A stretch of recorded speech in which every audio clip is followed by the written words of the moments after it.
What's up, dudes?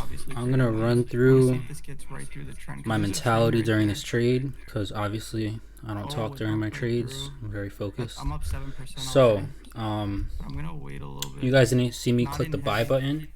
I forgot that I stopped recording. I thought nothing was gonna happen, but obviously something happened. So I was looking at 112 into that gap and then see how things go from there. My entry was probably a little bit before 112, maybe like 112.10 or something like that.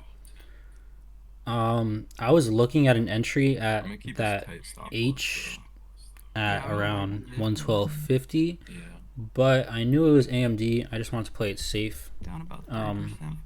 So obviously right here, it bounces on me right after I get in, which happens sometimes. My stop loss, if we kept pushing up, is about 112.50-ish. But yeah, so that's what I'm looking at right now. One thing I didn't, or I realized after the trade, but one thing I wasn't looking at enough was futures, and we'll get to that when we get to that.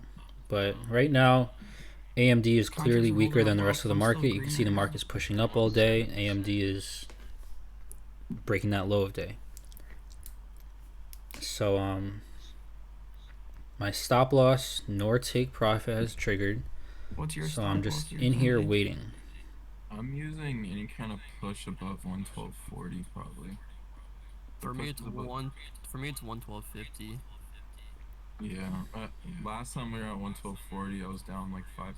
So you see my finger is, or my mouse, whatever, is right at above that flatten button. I'm ready to sell, stop out if we push around that 112.50 area. But we do keep rejecting there, which is a good sign. So now I'm thinking, all right, we're rejecting right around where my stop loss is. If we push back to that low of day, 112 area, I'll add a very small amount. So I have 3 contracts. I'll add probably 1 right there. See that algo just update on the 1 minute, Nour? Yeah, it's getting there. This looks good here. Beautiful rejection off the. So I'm green right now. I add 1 there, right above 112. I'm up 6%. And now with that add, I'm lowering my stop. So it's not that 112.50. It's more like 112.30-ish. I want to see this 112 break though, for sure. Especially that I add. It's right at that trend right now. See, futures are dropping here a little bit. Your stop losses are only a little bit though, nothing crazy. Right? Around that area.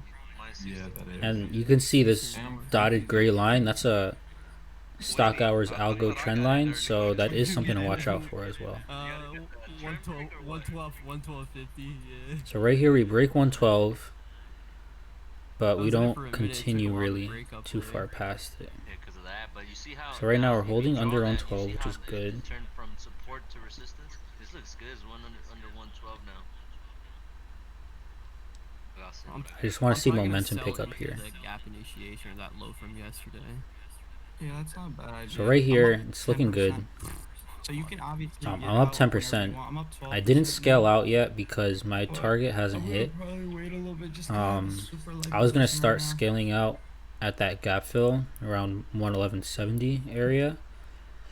And right here, seeing that we're wicking at that algo trend, that's a red flag for me again.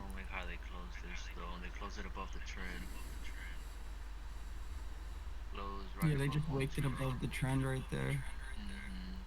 So now we're back above 112, so honestly it's not looking the best right now.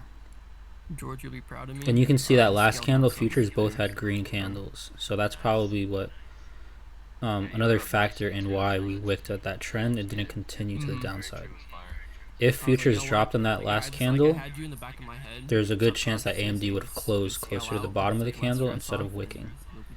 So we went green to red on this, which is good. Back under 112. But look, futures are still green right here. Futures are pushing actually. If you look at ES on the bottom right chart, NQ's not doing too much. Okay, so we close green, looking at the trend. We can't close below that trend. I love the way these contracts are. And here we go. Futures are starting to push up aggressively here. So this is, I wasn't looking at this during the trade, which is could have helped me have even a break-even stop loss on this. So look at how strong ES is right here, and how strong NQ is through that high of day.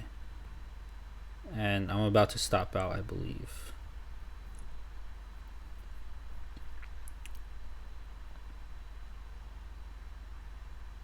ES gone, dude. Yeah, and I'm out right there. So had I been keeping a closer eye on futures, I would have stopped out even sooner, because that it's like the rising tide carries all boats kind of thing. So seeing futures have a push like that, chances are most stocks are going to follow. Even if the stock is weak, it's only so long it can hold down. But yeah, when futures push like that, it's usually a big red flag. I kept a a reasonable stop, about 10% or so. I just got stopped. But you see why